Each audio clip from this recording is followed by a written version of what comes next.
This is Mohammed Nader from Egypt, and I will be Soy happy. Mohamed Nader y desde Egipto voy a compartir con vosotros esta sesión, la sesión 3, que tendrá dos partes. En primer lugar tendremos una conferencia principal y luego una serie de presentaciones orales. Si tienen cualquier pregunta, tenemos una sección de preguntas y respuestas en la parte de abajo de la pantalla. Y no olviden que todavía pueden votar por las sesiones fantásticas que más les gusten. Nuestros presentadores podrán responder las preguntas por escrito si no llegan ahora o no da tiempo a responderlas durante la presentación. Así que voy a dar paso a nuestro primer ponente, nuestra ponencia estrella, el Dr. Phil Argo, de la National Link Coalition de Estados Unidos, que va a hablar sobre la conexión entre animales, humanos, abuso y abandono. Gracias. Thank you, everybody out there. Gracias a todos. Sí, se llama National Link Coalition, que se refiere a esta unión entre estos círculos, porque el abuso a animales no está aislado, muchas veces está conectado con otras tres formas de violencia familiar, abuso de mayores, de niños y violencia doméstica.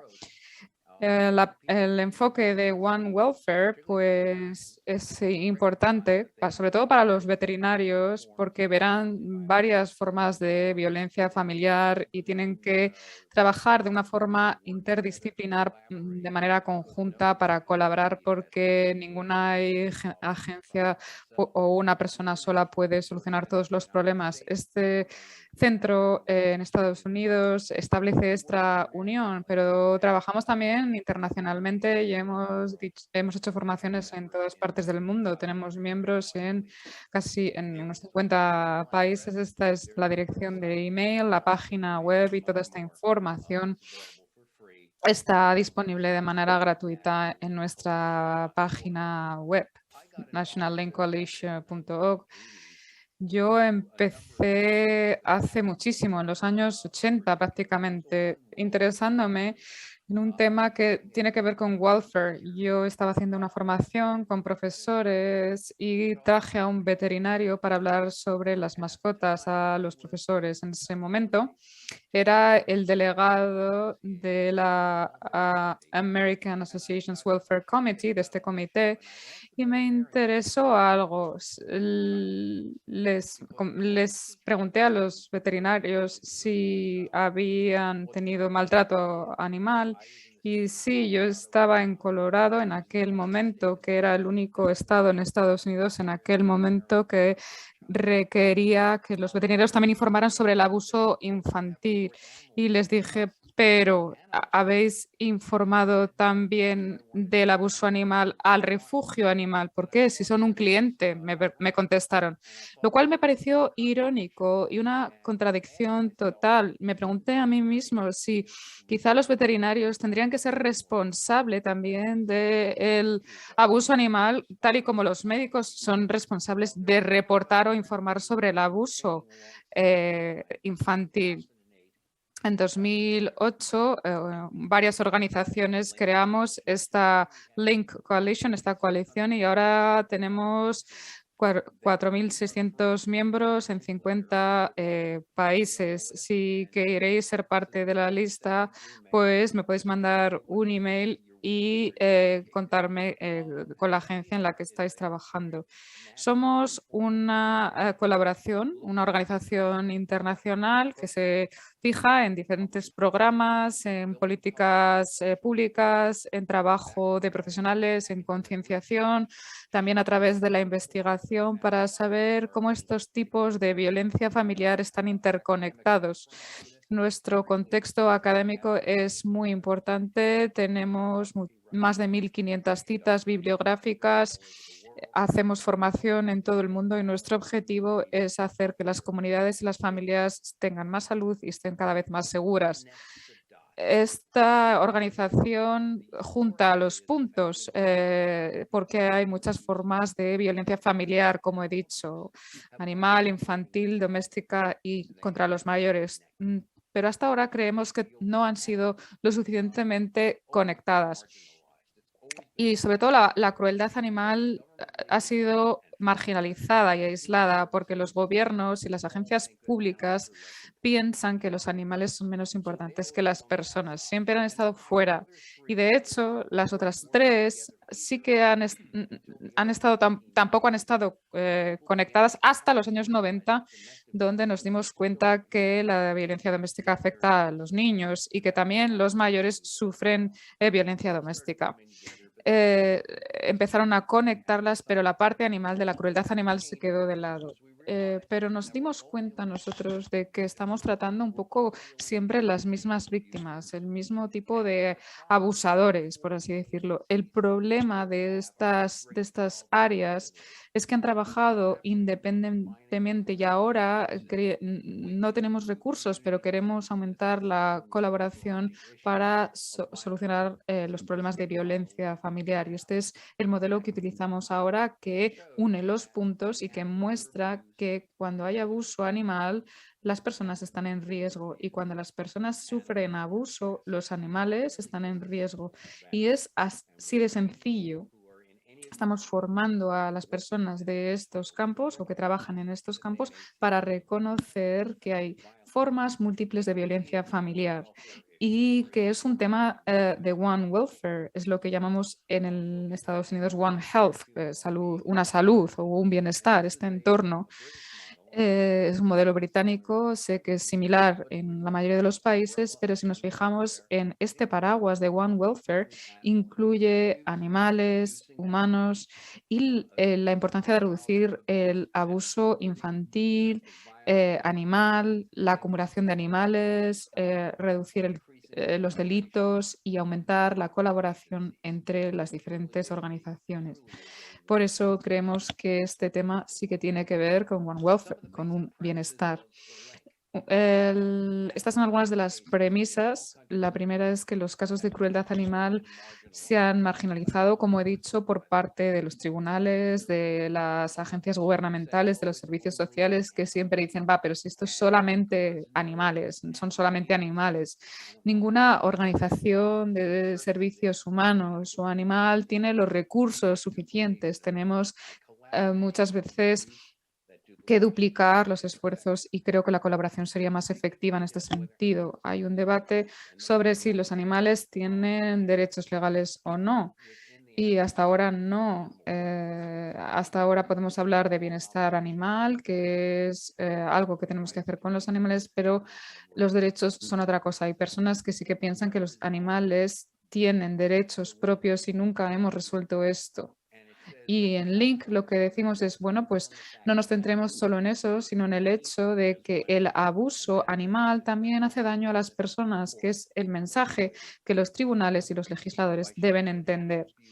El abuso animal es un indicador potencial o un predictor de otro tipo de delitos en los que nos tenemos que centrar, y enfatizo potencial porque no significa que el abuso animal siempre esté ligado a otro tipo de delitos, sino que es frecuente. Y si colaboramos o trabajamos de manera conjunta para prevenir el abuso y para juzgarlo, no solamente beneficiaremos a los animales, sino también a la humanidad y sobre todo a las mujeres. Y os lo voy a mostrar. Hay diferentes tipos de estos links, estas uniones, de estas relaciones, y estoy siendo rápido porque no tengo mucho tiempo, pero lo más llamativo es la violencia doméstica, donde la pareja amenaza, daña o directamente mata a los animales como control para otros miembros. Es lo que llamamos extorsión emocional y es parte de la violencia doméstica, de este control que hace que la víctima, que normalmente es una mujer, y sus hijos no se puedan ir, hace que toda la familia esté secuestrada y para que él demuestre su poder les intimida y les pone en un en una posición en la que no pueden escapar y también los animales en este sentido son una víctima colateral. La misma situación se da en el abuso sexual infantil, donde el abusador hace daño o mata a un niño o a una mascota y le coacciona para que no hable. El abuso infantil tiene un impacto concreto en niños en el cual los niños pueden hacer daño a un animal y esto puede tener un impacto a lo largo de toda su vida. La acumulación de animales también es un problema fundamental que normalmente afecta a las personas mayores, está unido realmente a la población más mayor. Y lo que es la lucha de animales con gallos y perros de pelea, que también, por supuesto, suele estar relacionado con otros delitos como el narcotráfico, el tráfico de armas, homicidios, juego ilegal y demás. Y lo más importante, y la parte última es lo que llamamos abuso sexual animal, personas que tienen sexo con animales y que está, por supuesto, relacionado con abuso infantil y pornografía infantil de manera más específica. El abuso animal es una preocupación de salud humana y algunos de los datos que tenemos aquí son impactantes. Os voy a dar unos pocos ejemplos. Un estudio que se fijó en las mordeduras mortales de animales como pitbulls, que son responsables de muertes humanas. Y encontramos que además del tema de la cría de estos perros, un quinto de estas mordidas fueron mortales en estos 9 años y el 21%, perdón, eran de perros que habían sufrido abuso. 21% de estas fatalidades fueron perros que habían sufrido abuso. Un estudio más reciente sobre violencia doméstica, bueno, cualquier legislador os dirá que lo que más odian en los tribunales es la violencia doméstica, porque no saben quién está luchando contra quién y el riesgo es muy alto en las situaciones de violencia doméstica. Este riesgo se dobla, es el doble. Es el doble si también hay maltrato o abuso animal. En cuanto al tema del abuso sexual, una estadística es que el 31% de los criminales también habían tenido sexo o abuso sexual con niños y a la vez con animales, que es lo típico de la investigación que tenemos. El bienestar animal tiene que ser, por tanto, una preocupación de la sociedad. Las familias tradicionalmente son percibidas pues como formadas por seres humanos. Las mascotas están fuera y son parte de refugios o de agencias que son las responsables, pero no están dentro de lo que se considera la familia. Pero Link lo que quiere nuestra organización es que los animales sean parte de la familia, que son miembros de la familia y que están unidos a ella. Esto es mejor porque así el veterinario será considerado como un médico y será parte de la prevención de los problemas que hemos detallado. Fijándonos brevemente en los diferentes tipos de relaciones, en las relaciones familiares, los niños y las mujeres concretamente tienen relaciones emocionales con sus mascotas, lo que hace que sean objetivos de los abusadores porque extraen o cometen abuso o maltrato físico, financiero y sexual contra ellos. El miedo prevé muchas veces que muchos niños y mujeres se marchen o escapen de una situación mala. Los niños quizá que han sufrido este tipo de maltrato repiten el comportamiento y se comportan mal con animales también. Tenemos que decir a los supervivientes que si hay un animal que ha sufrido maltrato es como una llamada de atención. Si hacen daño a animales, pues tienen que salir de una situación, o si por lo menos son testigos de la misma. La unión entre el maltrato animal y el maltrato infantil está conectado. La crueldad con los animales es un signo de trastorno en la conducta y es algo que tenemos que tener en cuenta. Niños que han sufrido abuso tienen miedo también de la seguridad de sus mascotas. Los niños que también han sido testigos, no solo han sufrido crueldad animal, también tienen comportamientos más antisociales. Niños que cometen bullying también pueden abusar de animales, pero niños que han sufrido bullying también pueden tener riesgo de tener problemas con animales. Los niños victimizados pueden ser agresivos con los animales, no solamente con las personas, sino transferirlo a los animales. Intentamos hacer formación para proteger a los niños y buscar si hay animales peligrosos en un hogar. Los niños muchas veces presencian peleas de gallos o peleas de perro y esto tiene un impacto muy negativo. En este tipo de hogares hay mucho caos y la mascota puede ser el único confort, el único apoyo emocional para los niños. Las personas piensan que todos los asesinos de serie han tenido contacto con delitos, pero no todos los niños se convierten en psicópatas en este tipo de hogares. Sabemos que hay muchos niños que han tenido contacto con esta violencia y han sentido la necesidad de protegerles, no de hacerles daño. En cuanto al maltrato de personas mayores, pues podemos tener en cuenta las limitaciones físicas de estas personas y hay muchos temas aquí involucrados. Vemos que muchas veces ellos no cuidan de sus mascotas o les alimentan demasiado o no pueden permitirse cuidados veterinarios. Tenemos también casos de personas mayores que tampoco cuidan de sí mismas y no tienen dinero para cuidar más que a su animal y no se cuidan a nosotros mismos. Y no van al hospital o no van a la enfermería porque porque no tienen recursos. Muchas veces vemos que la unión que tienen puede ser extrema con sus mascotas, incluso puede ser negativa. Quizá la mascota es la única compañía de esta persona, la única oportunidad que tienen de salir, andar o hacer ejercicio y quizá es algo negativo y devastador cuando fallecen.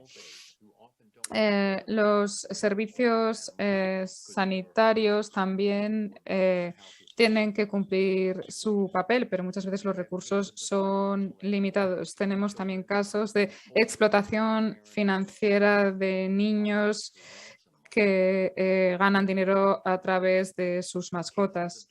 Casos de personas discapacitadas que dependen de un animal y que sus parejas están celosos de la mascota. Y también el tema de la acumulación de animales, que es un tema emocional diferente. Normalmente es un trastorno diferente, pero hay un 100% de recidivas. ¿Qué hacemos con todo esto? Bueno, los veterinarios tienen que jugar un papel fundamental en este sentido. Un estudio que hicimos en Canadá mostró que el público o las personas informan a sus veterinarios en primer lugar y no tanto a los centros o a los refugios. Los veterinarios tienen que estar preparados para reconocer y responder ante posibles casos de maltrato o abuso animal y después pasárselo a los investigadores o a las autoridades. Este es un proceso de mucho tiempo, el hecho de que los veterinarios participen. Empezamos aumentando su concienciación, su responsabilidad, de que no tienen que tener miedo de perder clientes, sino que tienen que reconocer el problema para proteger a los animales de las personas, que tienen que recibir el apoyo necesario de las organizaciones y las autoridades necesarias. Hemos trabajado en Nueva Zelanda, en Canadá, en este sentido, para trabajar con otros profesionales y darles los permisos o pedirles los informes necesarios. Ahora cada vez más pueden hacerlos pero con el servicio forénsico o con diferentes herramientas de tipo forense estamos localizando más heridas y que pueden ser signos de abuso o maltrato. Tenemos también unas guías de malas prácticas que se pueden implementar dentro de su práctica o que pueden tenerse en cuenta dentro de esta práctica. También tenemos una serie de referencias y números de contacto a los que los veterinarios pueden acudir si necesitan más ayuda. En cuanto a los refugios de animales o centros de acogida, también tienen un papel aquí fundamental. Hay una filosofía de que la comunidad está cada vez conociendo más el bienestar animal en conexión con el bienestar humano. Y tenemos que tener en cuenta que todo esto tiene que estar relacionado si queremos salir de este entorno familiar de violencia que hemos descrito. También necesitamos contar con muchos más trabajadores sociales cada vez que lo hacemos, y en el programa que hicimos con la Universidad de Tennessee en Estados Unidos que se llama Veterinary Social Work, estamos formando a los trabajadores sociales para trabajar con los veterinarios y hacer lo que llamamos una medicina veterinaria, que es el objetivo. En la parte de la derecha tenemos un diagrama Gino que se utiliza para ver las relaciones emocionales que tienen los animales con los humanos. Ahora en estos diagramas incluimos a los animales para saber que hay esta unión importantísima entre el humano y el animal y que la relación es completamente significativa. Es un concepto nuevo para los trabajadores sociales el hecho de aceptar que también dentro de la mentalidad humana incluimos a los animales, pero es así. Bueno, ¿qué hemos hecho hasta ahora? Como los perros y los gatos no votan, pues tenemos que prestar atención a sus problemas y a su bienestar, a sus situaciones de maltrato, involucrando a los servicios públicos para que entiendan que este tema es muy importante. Algunas de las cosas que hemos hecho hasta ahora, por ejemplo, pues es un trabajo con el FBI que ahora está incluye 4 tipos de crueldad animal en su centro de datos, y esto nunca había sido así.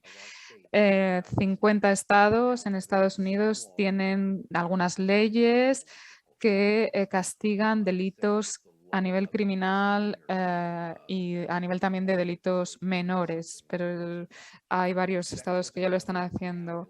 Ahora, en 48 estados hemos declarado que el abuso sexual es ilegal en 48 estados. Y algunos tribunales incluyen mascotas en sus órdenes de protección contra la violencia doméstica. En 10 estados, el abuso animal coercitivo se juzga no solamente como crueldad animal, sino también ahora como violencia doméstica. En 5 estados, los tribunales pueden dar la custodia de las mascotas en casos de divorcio en base a los intereses del animal, como en los casos de la custodia de los niños. En Canadá están imponiendo una formación obligatoria para los servicios judiciales, y cada vez tenemos más fiscales y personas que están especializadas en la policía y en las autoridades en temas de crueldad animal, porque es muy específico y se requiere una formación adecuada, incluso con los forenses o los veterinarios forenses en este caso. Cada vez hemos visto más colaboraciones entre los diferentes organismos, 250 centros de violencia doméstica, incluso en España, que ya permiten a las mascotas. Y cada vez vemos más lugares donde el maltrato infantil y el maltrato animal está relacionado, y las agencias y las organizaciones trabajan de manera conjunta. También a los veterinarios se les permite informar sobre casos de maltrato o abuso animal. Pero, por supuesto, en el sistema, bueno, pues todavía se pueden hacer mejoras. Tenemos que proveer a los trabajadores sociales con muchísima más formación sobre esta unión entre humanos y animales, quizá en las facultades de trabajo social, pero a través de programas de formación continua. en Nueva Zelanda y en Escocia están formando a los veterinarios para responder ante casos de violencia doméstica, que es un tema fundamental de One Welfare. Ya hemos visto mucho trabajo también en este sentido en Estados Unidos, pero de manera rutinaria deberíamos tener en cuenta la violencia doméstica como una llamada de atención, porque puede haber animales en ese mismo hogar en peligro, no solamente las personas. Necesitamos más formación entre los servicios humanos y los servicios de bienestar animal en diferentes informes de las diferentes organizaciones y más refugios o centros de acogida mejores para las mascotas. Ahora hay un fenómeno que se llama experiencias infantiles adversas, que son los traumas que han experimentado ciertos niños, y hay que tener en cuenta que la exposición a crueldad animal puede tener un impacto en la experiencia vital de los niños. Esta estrategia promueve los beneficios humanos del bienestar animal y que todo esto puede estar mucho más integrado. Tiene 3 aspectos. El primero es la fiscalización del problema o el seguimiento del problema y juzgarlo. Otro es el que llamamos One Health, una salud única de terapia asistida con animales, con importancia de la salud mental o la neuroquímica y la prevención de esta violencia con esta perspectiva que tenemos nosotros. Con todo esto, pues progresaremos mucho mejor. Link nos ofrece, digamos, una vía mejor. Podemos continuar trabajando en silos de manera aisladas y demás, sin hablar los unos con los otros, pero también podemos trabajar de manera conjunta, porque si no, no tendremos nada en común y podemos trabajar con todas las organizaciones, todos a la vez, para mejorar la defensa de los animales a nivel legal, con todos los recursos para reducir los esfuerzos y tener comunidades más seguras. Sé que ha sido una visión muy rápida de todos estos aspectos. Mohamed, no sé si vamos a tener preguntas, creo que tenemos un par de minutos, pero aquí en nuestra página web tenemos muchísima información y si queréis tener más, pues no pasa nada porque me escribáis un email, estaré encantado. Vamos a hablar con Mohamed, con Rebecca y ver si hay alguna pregunta o cómo estamos ahora mismo. Gracias, Phil.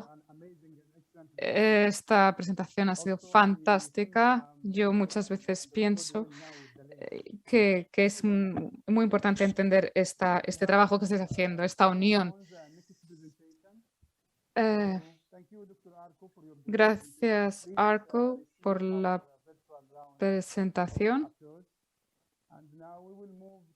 Pero ahora vamos a pasar a la parte de las presentaciones orales con Laura Gauthier, que es la primera de este panel de la Universidad de Edimburgo, que nos va a hablar de el tipo de relación o de unión que hay entre los niños y los animales y la comprensión de esta relación en casos de daño animal e infantil. Laura, tienes la palabra.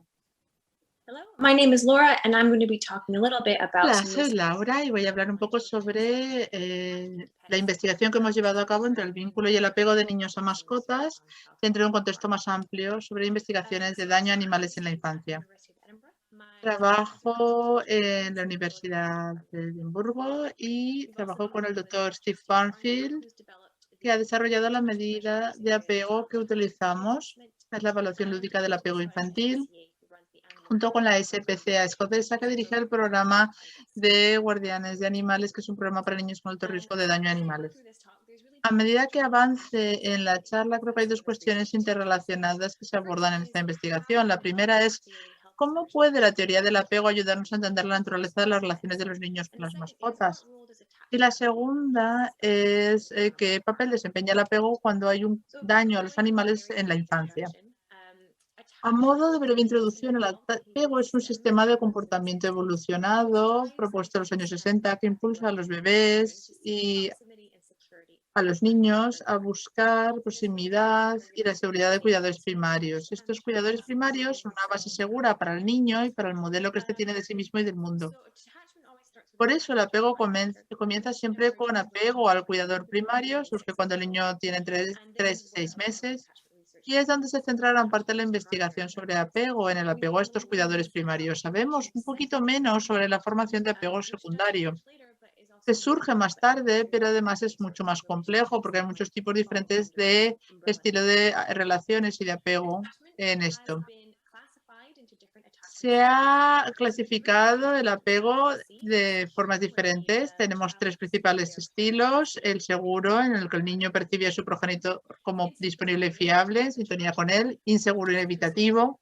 El niño no percibe a sus padres o cuidadores como alguien que está a su lado, por lo que aprende que tiene que confiar en sí mismo si quiere cuidarse y además debe evitar un apego estrecho. Inseguro, ambivalente. Cuidador puede estar ahí, pero no es absolutamente fiable, por lo que el niño se preocupa por asegurarse de que su cuidador le preste atención y que esté ahí para él. A medida que investigamos, nos interesó el ver que los estilos de apego también pueden conducir a algunos problemas de salud mental más graves, lo que más tarde condujo a clasificaciones de patrones de apego esencialmente patológicos. Hay 2 tipos de artículos sobre esto. Uno lo clasifica como apego desorganizado, pero el sistema de clasificación que vamos a utilizar y que hemos usado en esta investigación es el que ven aquí, por lo que tenemos niños con apego seguro, niños con apego inseguro, niños con apego inseguro evitativo e inseguro ambivalente. Esencialmente lo que se ve son patrones de apego patológico como formas más extremas de evitación insegura o ambivalencia insegura. Así que la pregunta es, ¿dónde encajan las mascotas en esta comprensión del apego? Lo primero que hay que decir es que sabemos, gracias a las investigaciones, que parece haber al menos algunas características de apego en la relación de personas con sus mascotas. Por eso parece correcto decir que hay algún tipo de mecanismo de apego en este tipo de relaciones. Si bien hay alguna serie de advertencias a mencionar. La mayor parte de la información que tenemos viene de investigación realizada con adultos y la relación de un niño con una mascota puede ser diferente por distintos motivos, pero principalmente está el hecho de que las necesidades de apego a los niños son distintas que las necesidades de apego a los adultos. Así que si las mascotas, si una relación con una mascota encaja en un marco de apego, podríamos pensar en las mascotas como una figura de apego secundario en lugar de apego primario. Esto quiere decir que están en el mismo grupo que hermanos, compañeros de clase, abuelos, amistades más cercanas, ese tipo de relaciones. Por lo que no cumple todas las funciones de cuidado primario del niño, pero aún así el niño puede acudir a esa fuente en busca de consuelo si se considera que el cuidador principal no está disponible. Y luego incluso tenemos que recordar que las mascotas probablemente ocupan una categoría especial, porque sabemos que desde el punto de vista del desarrollo, la relación de los niños con las mascotas no sigue el mismo patrón de desarrollo que la relación de los niños con otros compañeros de la misma edad. Por ejemplo, en la adolescencia el apego a los compañeros de la misma edad aumenta, pero sin embargo el apego a las mascotas disminuye en la adolescencia. Entonces la pregunta sería, ¿y cómo encaja todo esto en nuestra comprensión del daño a los animales en la infancia? Aquí solo voy a mencionar que estamos estudiando el daño a los animales en la infancia en lugar del fenómeno más específico y grave de la crueldad animal en la infancia. Así que esta es nuestra definición aquí. Cualquier acto o por comisión o omisión en el que el niño impacta negativamente en el bienestar de un animal. ¿Por qué pensamos que el apego puede estar implicado en el daño a los animales durante la infancia? Pues hay 2 tipos de razones. Hay un efecto directo del apego, que incluye especialmente el hecho de que el estilo de apego general de un niño con su cuidador principal acabará generalizándose a otras relaciones que mantenga. Por lo tanto, si tiene un estilo de apego inseguro, podría reproducir el mismo patrón de comportamiento con las mascotas de la familia. En segundo lugar, también tenemos datos que sugieren que los niños que están más apegados a las mascotas aceptan menos el que sus mascotas sufran daño alguno. Lógicamente, tienden a ser protectores de los animales. Los efectos indirectos son cosas que el apego también tiene que ver con los factores de riesgo psicológico. Incluye aspectos como empatía, relaciones con compañeros de misma edad, regulación emocional y autoestima. Finalmente, también hay un manual sobre el tratamiento de la crueldad animal en la infancia y es esta referencia que pueden ver aquí ahora.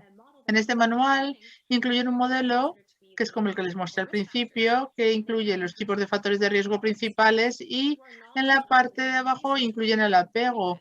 Pero no tenemos suficiente investigación que confirme esto, así que estábamos interesados en ver qué encontrábamos en términos de papel del apego como factor de riesgo para los niños referidos por el riesgo de daño.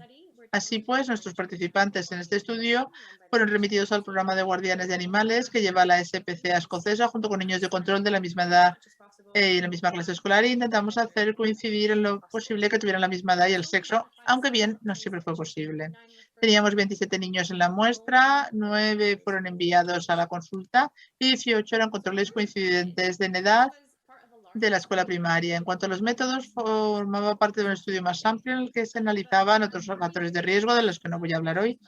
Teníamos 3 tipos diferentes de medidas de apego. El primero es el CAPA, CAPA, o evaluación del apego de niños por medio del juego. Y como he mencionado, es este sistema de clasificación llamado modelo maturativo dinámico.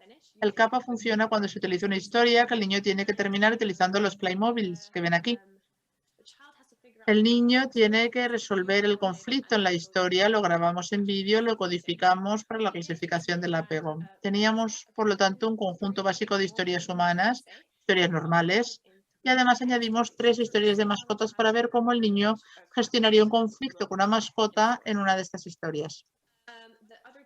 Las otras 2 medidas eran un poco más cortas a la hora de llevarlas a cabo. Se trataba de un mapeo jerárquico para ver dónde el niño colocaba las mascotas y otros miembros de la familia o amigos si tenían esa opción, en relación con ellos mismos, la distancia que podía poner entre cada uno de los miembros de su familia y las mascotas.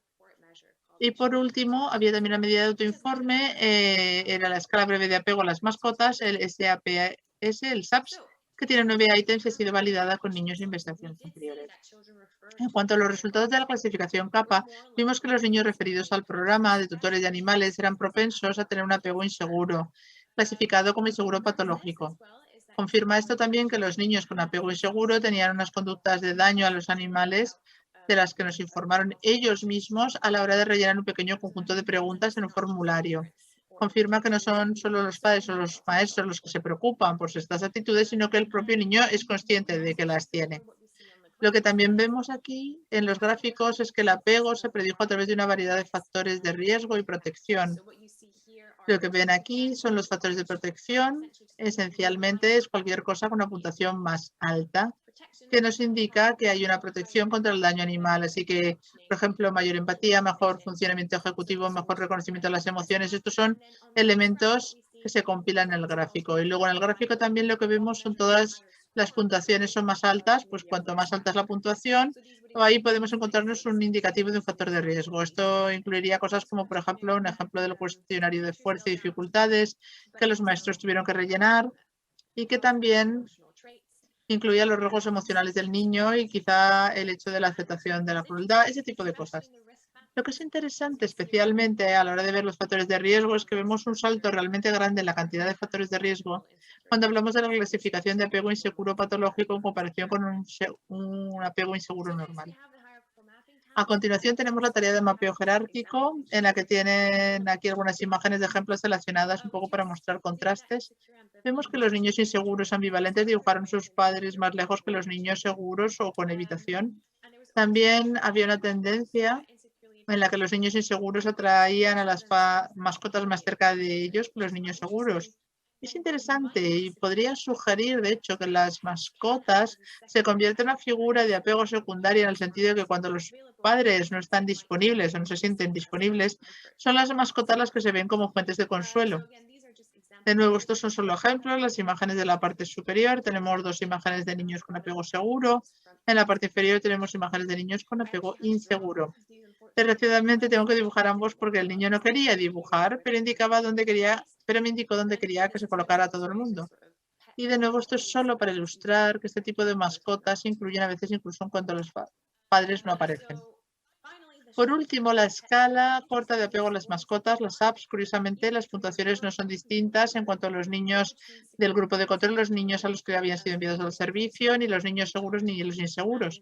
Es decir, da igual cómo dividieras a los niños, los resultados eran los mismos.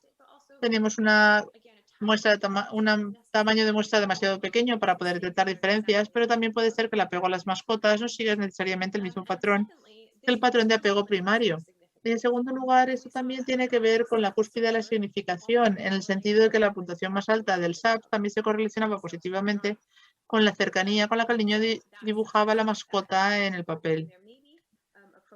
Por último, como ya he mencionado, teníamos historias similares a nivel de construcción similar. También teníamos historias humanas y de mascotas, y lo que queríamos era entender un poco más lo que ocurría en las historias de mascotas con los niños. Así que desarrollamos un sistema en el que los niños podían codificar todo poniendo una puntuación de 0, 1, 2 o 4, dimensiones diferentes. No tenemos todavía datos fiables a este respecto, pero de momento los resultados de mis compañeros han dicho que los niños con puntuaciones más bajas, aquellos niños inseguros, que eran los que tenían la puntuación más baja, tenían puntuación baja en 3 de las 4 dimensiones, mientras que se veía puntuación baja en mentalización sobre pensamientos, sentimientos de mascotas, puntuación baja en conducta de cuidado hacia la mascota y también baja puntuación cuando se les preguntaba si el padre ayudó a resolver el conflicto con la mascota en la historia. Curiosamente, los niños seguros y los inseguros obtuvieron las mismas puntuaciones en las mismas áreas, con las mismas medias, sobre todo si se sentían reconfortados al saber que había una mascota en la historia. Ahí estaban en las mismas puntuaciones. Ahí tienen las gráficas para verlo. Para terminar un poquito todavía, creo que los resultados deben interpretarse con cierta cautela, puesto que teníamos unas muestras muy pequeñas de población. Hemos utilizado métodos novedosos, debemos repetir estos resultados en otros estudios y con otras poblaciones. La clave a la hora de desarrollar medidas apropiadas para estudios a mayor escala en medidas que no se basen únicamente en el sistema de autoinforme, necesitaríamos preguntas que se plantean si queremos desarrollar un sistema de clasificación para apego a las mascotas, si acaso tiene sentido a nivel teórico, cómo vemos realmente a las mascotas dentro de la jerarquía de apego en general, son simplemente un apego secundario como cualquier otro, ocupan un lugar especial dentro de esta categoría. Y entonces, en términos de implicaciones para la práctica, es decir, en términos de tratar o ayudar a los niños con daño animal en la infancia, esencialmente la investigación confirma que el apego juega un papel importante en la comprensión de riesgo de un niño. Es importante evaluar la situación familiar del niño, que incluso en casos de alto riesgo de daño, los niños quizá pueden tener problemas con miembros de la familia y pueden aún así sentirse muy cercanos a sus mascotas. Por desgracia, los patrones de apego inseguro con las mascotas pueden reflejar inseguridad general en todos los niveles del apego. En términos de nuestra comprensión general de apego entre niño y mascota, vemos que las mascotas probablemente pueden actuar como fuentes de consuelo cuando los padres u otros adultos no están disponibles o no se perciben como disponibles. Las mascotas por sí solas quizá no son capaces de cambiar el estilo de apego de los niños o su representación, pero sí se confirma lo que algunas investigaciones parecían mostrar, que los animales parecen capaces de provocar respuestas de apego, especialmente como fuentes de apego secundario que pueden ser útiles en el entorno de la terapia. Muchas gracias por escucharme. Tienen aquí todos mis datos de contacto en la diapositiva, los de mis supervisores. Y ahora, si alguien tiene alguna pregunta, estaré encantada de responderles. También tengo una lista de referencias que puedo enviarles si quieren ponerse en contacto conmigo. De nuevo, gracias por escucharme. Tengan un buen día y si tienen preguntas, planteenlas. Gracias. Muchas gracias, doctora Laura. Es una estupenda presentación la que ha hecho. Me gustaría pasar a la siguiente presentación. En este caso tenemos al doctor Nianke Edenborg de la Universidad de Utrecht en Holanda, que va a hablar sobre el Centro de Experiencia Forénsica Veterinaria. Doy paso al siguiente ponente. Hola y bienvenidos a mi charla sobre el Centro Experto Forense Veterinario. Soy Nienke Edenborg, soy una psicóloga clínica que he trabajado durante mucho tiempo en la Facultad de Veterinaria en la Universidad de Utrecht, en Países Bajos. He hecho mucha investigación sobre la unión entre humanos y animales y cómo los servicios animales pueden ayudar a los veterinarios de manera positiva y también sobre las maneras negativas de interacciones humanas y cómo impactan en los animales. Hoy os voy a contar un poco la situación de los Países Bajos en cuanto a maltrato animal a través de este centro experto forense veterinario.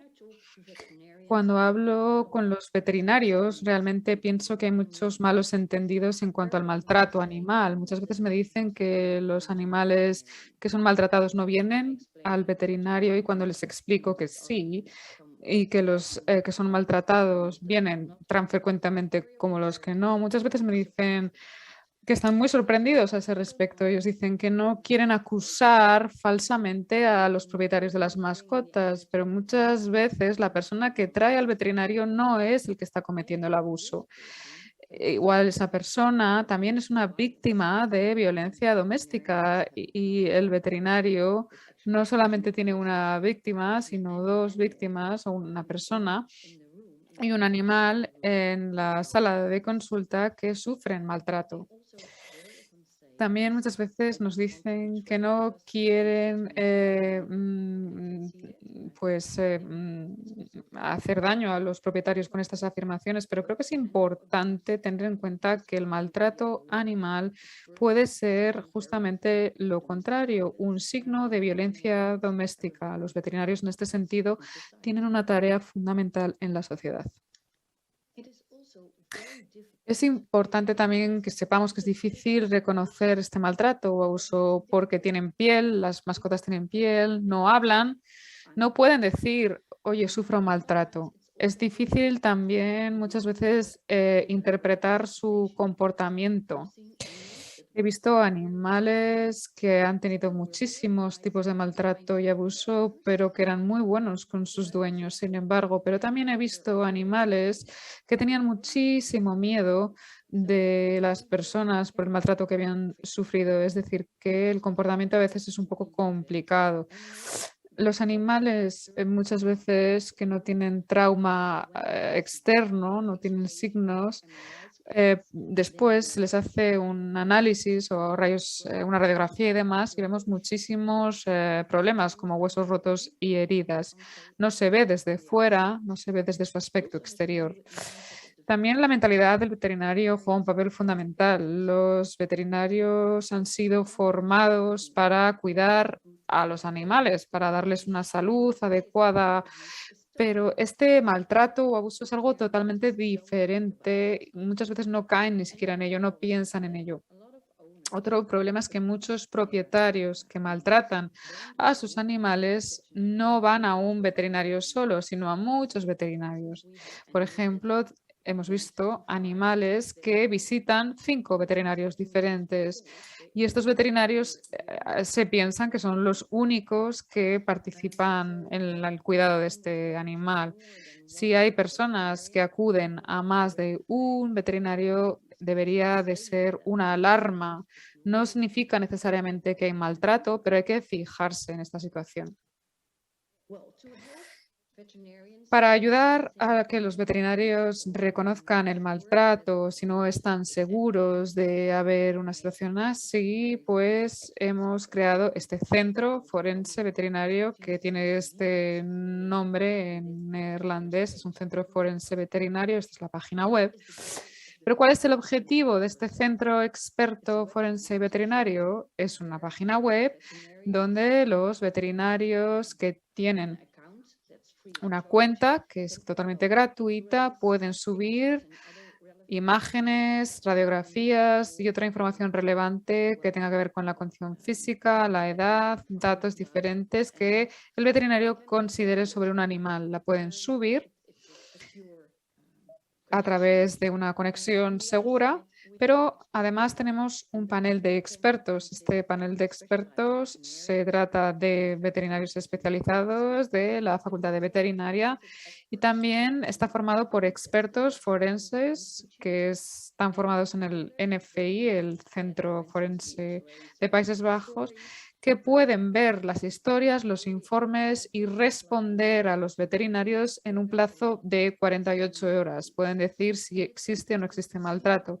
Es interesante ver que estas profesiones trabajan juntas porque los forenses ven la misma radiografía que un veterinario, pero de una perspectiva, con una perspectiva totalmente diferente. Muchas veces incluso tienen diferentes conclusiones y ahí empiezan a conversar. Es también interesante y realmente ayuda. En 48 horas, el veterinario obtiene una respuesta de sí o no al maltrato o abuso y pueden descargar de la página web un archivo zip con toda la información del panel de expertos para saber si hay una situación de maltrato o no y se la pueden enviar a la policía para que investigue más.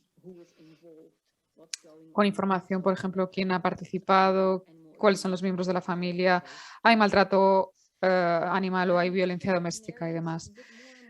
Es cierto que cada vez tenemos no solo veterinarios, sino personas de la policía que necesitan más información. Como esta web es bastante única, pues la policía está interesada y nos manda bastantes ejemplos de casos a la página web, bueno, pues donde pueden incluir información. Otro objetivo de este centro de expertos es la investigación científica. Queremos ver quién está cometiendo el maltrato o el abuso y por qué maltrata a animales, si hay animales que están en una situación de más riesgo que otras o que hay personas de cierta edad. Todo esto lo analizamos a través de nuestro panel de expertos y queremos información también para intentar detectar el maltrato en un estadio inicial. Trabajamos con radiólogos, en concreto con una persona que está haciendo su doctorado en radiografías forense, porque es muy interesante también hablar con una radióloga humana, de casos humanos. También trabajamos con la universidad y en cooperación con el Centro de Expertos Nacional sobre Maltrato o Abuso Infantil. Hacemos con ellos conferencias y es interesante porque lo que ven muchas veces con el maltrato infantil es lo que vemos con el maltrato animal. Es importantísimo que trabajemos de manera conjunta. Como he dicho antes, la página web está disponible para todos los veterinarios de los Países Bajos, lo pueden utilizar. También tenemos algunos veterinarios de Bélgica que también están interesados. Entonces estamos intentando ver si podemos traducir la página web a inglés para que esté disponible para otros veterinarios dentro de la Unión Europea. Y, como he dicho antes, cada vez más miembros de la policía y de la fiscalía están utilizando nuestro centro experto.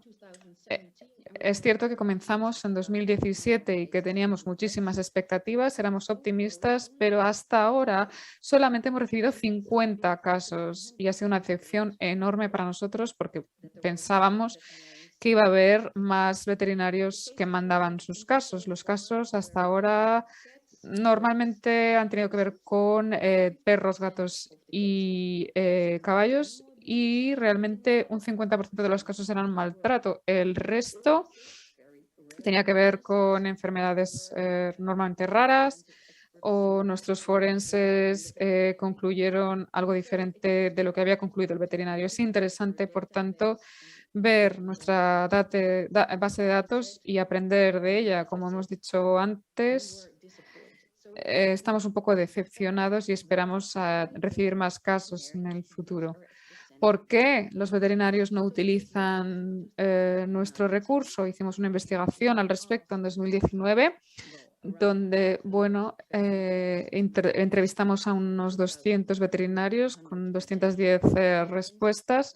De hecho, y las razones fundamentales que nos comentaron por las que no utilizaban el centro eran las siguientes, pues porque el maltrato animal no es parte de su trabajo, no es parte de sus tareas y por eso no lo investigan. Muchos también nos dijeron que no tenían el conocimiento suficiente para analizarlo, no sabían qué hacer, no sabían dónde ir ni dónde informar. También estaban preocupados por la privacidad de sus propios clientes, por supuesto, y creo que es importante importante también hablar de este tema porque el maltrato animal puede ser un signo de violencia doméstica y creo que tenemos que informar al respecto o al menos investigarlo. Esto de la relación con el cliente, pues bueno, es algo que preocupa a los veterinarios incluso para su propia seguridad y la de su familia. Pero creo que tenemos que fijarnos en todos estos temas, tenerlos en cuenta, trabajar conjuntos y ver si podemos tratarlo de manera segura. Esta es la información que obtuvimos de nuestro recurso, de nuestra web. Nosotros hacemos cursos y ahora os los voy a comentar, pero esta bolsa tiene todas las herramientas de la investigación forense veterinaria, con un pequeño libro incluso, que es una muestra de los datos. Es un poco lo que damos a los estudiantes de veterinaria para que sepan un poco cómo usarlo. En 2019 también vimos que había muchos veterinarios que nos decían que no tenían el conocimiento adecuado para tratar estos temas y por eso hacemos una formación en la Facultad de Veterinaria en la que todos nuestros estudiantes ya sean o vayan a tratar con un tipo de animal u otro, pues todos los estudiantes tienen 4 horas de formación sobre maltrato animal. Quizá no es suficiente, pero es algo al menos. También tenemos optativas de 2 semanas en medicina veterinaria forense y nos reunimos 2 veces al año a través también de un curso de verano en julio, donde hacemos un curso en inglés que es optativo para veterinarios especialistas y veterinarios forenses. Viene la policía para darnos charlas y darles charlas a los estudiantes, también psicólogos, y hacemos muchísimas labores de comunicación sobre violencia y sobre cómo recopilar las evidencias de los casos, qué hacer y qué no hacer en cada caso, y cómo explicarles cómo ir al tribunal, cómo hacer los informes forenses y demás. Hay muchísima información. También hay información que no se da normalmente en la Facultad de Medicina, por eso hemos hecho este tipo de formación. También tenemos un programa de educación continua porque durante la crisis de la pandemia no lo pudimos hacer físicamente, así que lo hacemos online de manera continua a través de webinars. Intentamos educar a los estudiantes y también a los veterinarios que ya practican la profesión para tratar el maltrato animal y la violencia doméstica. Esta ha sido mi presentación. Si tenéis alguna pregunta, pues estaré encantada y las podéis hacer sin ningún problema y os doy las gracias por la atención recibida. Gracias por la gran presentación que has compartido con nosotros, pero ahora nos vamos a ir directamente a nuestra última presentación oral con mi compañera Evelyn Segredo, que va a hablarnos sobre el One Welfare Phoenix Project. Evelyn, tienes la palabra. Muy buenos días, muy buenas tardes a todos y a todas. Mi nombre es Evelyn Segredo. En esta oportunidad les estaré presentando la conferencia sobre el proyecto Phoenix, One Welfare Phoenix Project. El plan de trabajo para hoy, en este breve tiempo, será hablarles del enfoque One Welfare y finalmente hablar sobre el proyecto Phoenix, que es el proyecto en el cual yo integro y que además con todo el equipo de trabajo hemos tenido diferentes experiencias de grupos de trabajo, de los cuales les mostraremos a continuación.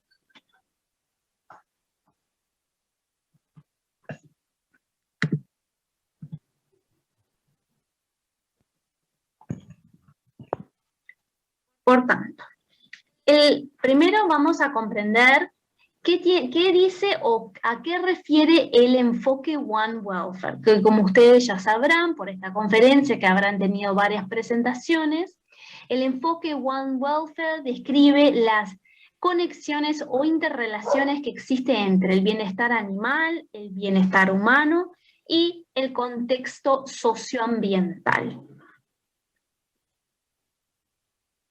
Por tanto, dentro del enfoque One Welfare, tenemos dentro de estas 3 dimensiones de trabajo distintos grupos de trabajo o distintos temas en los cuales tienen que ver o afectan en distinto nivel al bienestar humano, al bienestar animal y a la conservación ambiental. Por lo tanto, como se verá ahí en ese paraguas, hay diferentes proyectos o líneas de trabajo en los cuales, por ejemplo, tienen que ver con el abuso o la negligencia humano-animal y cómo esto está directamente vinculado. Otros temas puede ser, por ejemplo, las personas que viven en situación de calle, todo lo que tiene que ver con el síndrome de Noé y las enfermedades psicopatológicas, todo lo que tiene que ver con la seguridad y la reducción del crimen o la violencia a nivel social, cómo esto afecta también al bienestar animal. Hay otras, por ejemplo, hay proyectos que se están trabajando a nivel de los centros penitenciarios, sobre la rehabilitación humano-animal. También tiene que ver con temas de sostenibilidad, por ejemplo, lo que tiene que ver con, o esté vinculado a la seguridad y la salubridad alimentaria, como también el bienestar del cuidado de los animales de producción tiene mucho que ver con el estado directo del bienestar de los animales con las condiciones de vida de las personas que cuidan a esos animales, etc. Por lo tanto, hay muchos temas que existen, que se pueden trabajar, que se pueden analizar, que se pueden investigar, que conectan al bienestar humano-animal en un contexto ambiental particular. Por tanto, dentro del enfoque One Welfare, o de gran trabajo One Welfare, tenemos el proyecto Phoenix. El proyecto Phoenix nace ya hace un par de años, en el cual inicialmente existe una convocatoria internacional a distintos profesionales en el mundo para revisar y conformar el equipo de trabajo técnico. Por lo tanto, este fue el formulario que se presentó en aquel momento y se conformó finalmente por un equipo integrantes del comité ejecutivo. Los objetivos de este proyecto Phoenix son facilitar el intercambio, la información, publicaciones, diseminación de diferentes piezas de información o de experiencia sobre la violencia humano-animal, y para esto finalmente también generar guías de práctica clínica. Y toda esta información o revisión de información quiere revisar dónde están las conexiones verdaderas entre el humano, el ambiente y el bienestar animal. Por lo tanto, se hace una revisión en distintos niveles, con distintas especies, y se quiere demostrar realmente que esté vinculado la violencia a nivel de las 3 dimensiones, y esto finalmente elaborar guías de práctica clínica para justamente hacer su diagnóstico y su adecuada intervención. ¿En qué especies trabaja? Bueno, básicamente todas las especies, pero se clasifican en distintos grupos de trabajo a metodología práctica de poder trabajar de forma ordenada e inicialmente de forma separada. Por tanto, las especies que se cubren son los animales de compañía, los animales de trabajo, los animales de producción y los animales de vida libre. Entonces, ¿cuál es el resultado de esto? ¿O qué es lo que se pretende? ¿O qué es lo que se espera? Son justamente elaborar guías, evidencia, guías de práctica clínica que sirvan tanto a los profesionales de las ciencias veterinarias como también a los profesionales de las ciencias médicas y también a otras profesiones, por ejemplo, todo lo que tiene que ver con los servicios de asistencia social, que son justamente también los que van a abordar en el territorio y en la comunidad situaciones puntuales de abuso. También se pretende elaborar guías que sean prácticas, que sean visibles y que sean de lenguaje simple para el público en general, de forma que esto sea una forma de educar y de divulgar o de diseminar la información que existe sobre One Welfare y efectivamente el vínculo o la negligencia humano-animal violenta. Si bien la primera fase del trabajo se cerró, dado que el equipo técnico ya se había conformado y la siguiente fase del avance de la metodología fue la elaboración de un equipo o de subgrupos, de equipos de varias personas, en las cuales cada subgrupo tiene una referencia de especie de trabajo. Por lo tanto, se armaron 4 grupos diferentes y en esos grupos se trabaja entonces de forma separada, pero de forma bien metódica para que todos podamos revisar la información que existe, ordenarla, clasificarla y finalmente generar guías de práctica clínica. Pero para eso se elaboró diferentes grupos. Esa etapa de selección de las personas que podían integrar los subgrupos ya se ha acabado. De todas formas, sí, como ven en pantalla, hay un email y también una referencia a una página por si aquellas personas que sigan interesados pueden referirse a esta página y pueden colaborar de diferentes formas. Por tanto, el equipo de Animales de Vida Libre está integrado por los compañeros Mohamed Nader y Rodrigo Nova, y abajo están los miembros equipos del subgrupo de trabajo. Group Leads, que son las personas que guían el grupo de trabajo, que tiene que ver con entretenimiento, Joy Bailey y Marissa Erasmus, y después abajo están los compañeros que fueron seleccionados para trabajar en el subgrupo de trabajo. Finalmente después tenemos Working Animals, que tiene que ver, o sea, animales de trabajo, que se integra por Andrew Morrison y Gilly Mendes. Y abajo están las personas que fueron seleccionadas para trabajar en este subgrupo específicamente. Y finalmente tenemos el grupo de los animales de compañía, en los cuales está integrada por Adele Law y por mi parte. Y bueno, ahí están las compañeras que trabajamos juntas para elaborar las guías específicas de animales de compañía. Y hay otro grupo que tiene que ver con animales de experimentación, que no sé por qué no hemos tenido la guía, pero bueno, hay otro equipo. Entonces, esto es lo que tiene que ver con el proyecto Phoenix, que es muy innovador, trabaja todo a la vanguardia de la evidencia que existe sobre violencia humano y animal, y se intenta generar una revisión bien exhausta de los elementos que existen para poder ordenar la información y finalmente elaborar guías que sirvan para orientar el trabajo futuro de aquellas personas que trabajan en la comunidad, sea los profesionales médicos, los profesionales veterinarios, los profesionales del trabajo en la salud o trabajo social, etcétera, etcétera. También existen otros profesionales de salud mental, de psicología, obviamente, de psiquiatría, de otros profesionales que pueden ser psicólogos, políticos, etcétera, etcétera. Es decir, estas guías son transversales e interdisciplinarias, así como también sirven para profesionales, sirven para el público en general. Bueno, espero que les haya gustado esta presentación. Tanto yo como el equipo entero quedamos a la orden para lo que se necesite y bueno, espero que sigan disfrutando del resto de la conferencia para que todos podamos seguir aprendiendo un poco más sobre diferentes temáticas que tienen que ver con el abordaje de un bienestar. Muchas gracias. Thank you, Evelyn. You did well. Muchísimas gracias, Evelyn. Has hecho una estupenda presentación. Bueno, tenemos algunas preguntas para el Dr. Phil. La pregunta es,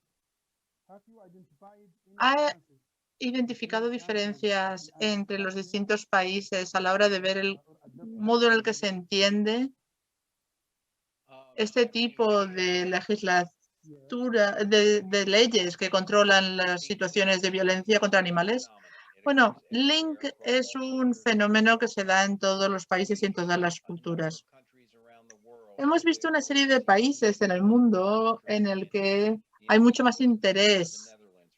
Por ejemplo, lo estamos viendo en los Países Bajos. Hay programas allí, en esta línea. También tenemos una coalición LINC en Italia. España está haciéndolo muy bien, no solamente dentro de One Welfare con Nuria, pero también se está trabajando creando refugios en los que se aceptan mascotas. El grupo en Reino Unido, sobre todo lo que está haciendo el SPCA en Escocia, es espectacular. Tenemos un montón de información muy importante también de Link en Canadá. En cuanto a la región asiática, hemos visto interés en Nueva Zelanda, en Japón, en Australia. Y eso es todo lo que puedo decirles. Hemos visto más de 50 países que forman parte de nuestro newsletter. De hecho, hace unos minutos acaba de llegarme una solicitud de alguien de Alemania que quiere más información, ¿no? Es uno de nuestros lectores que ha pedido más información. Entonces, es un fenómeno internacional, es una oportunidad de reunir grupos, reconocer la importancia de lo que está pasando. Tenemos un conjunto de herramientas para poder crear una coalición Link en tu país o en tu ciudad, estés donde estés, y podéis encontrar esta información en nuestra web y nos gustaría que más grupos participasen activamente. Gracias. Hola, doctora Nienke, ¿qué tal está? ¿Todo bien? Muchas gracias. Buenas tardes a todos. Buenas tardes también. Un placer verla. Doctora Nienke, tenemos una pregunta también para usted.